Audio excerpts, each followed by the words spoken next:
Well, my dear Mrs. Nurse Caroline, well, she's been doing my blood pressure recently, in the morning and at night. You see, I have to take a heart tablet now because my blood pressure has been too high.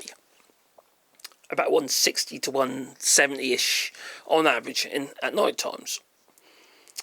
Actually, it's been 180 a few times as well, and higher.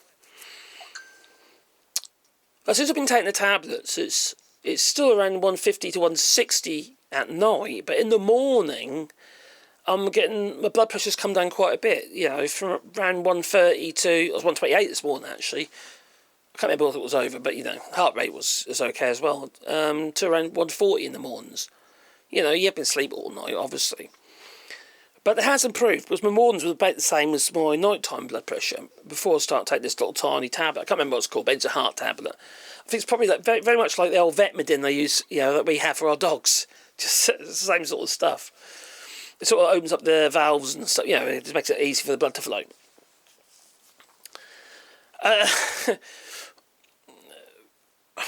That itself is a worry. That obviously causes as a potential trigger. But also as an eye-opener that I need to do something regarding, well, I need exercise. I really need exercise. I need to reduce my intake of food. I don't actually eat that much, to be honest. Mrs. don't think I do anyway.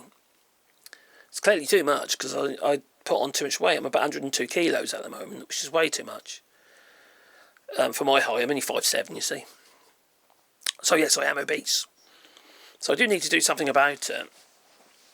And I'm hoping in the spring, as the weather changes, because it's been bloody cold recently, you know, it's very hard to get inspired to do this kind of stuff. And I think that's one of the problems with a lot of people who suffer with fibromyalgia. It's really hard to be inspired, to actually do something positive for yourselves. Now, I like it when I feel good when I make stuff, or I do, that kind of changes my feeling, you know what I mean? When I make stuff and I stand back from, oh, that's pretty cool, you know? It's like my little background here and stuff, you know, these little shingles. No, it's not blue screen. You know, making stuff like that, and I thought, well, that looks pretty cool. You know, I like it, you know. I'm a woodworker anyway, so that I get therapy out of that. But it's hard sometimes to actually pick yourself up when you've got fibromyalgia, and when you've got, you know, your blood pressure's bad as well, and you see everything as sort of a bit of a negative, and you kind of feel that you're going the wrong way. But you aren't necessarily going the wrong way. It's just how you feel at that time. Sort of an anxiety. But you do need to pick yourself up. But it's not always easy. Because we need inspiration.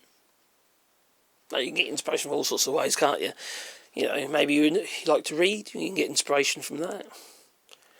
Maybe you like to make things, you can get inspiration from that. Going out places, going for a walk.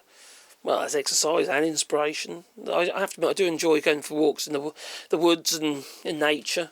I'm a bit of a greenie, me. But it's not always easy to get yourself to do it. It really isn't. But I will. That's what you've got to keep telling yourself. You will do it. Toodaloo.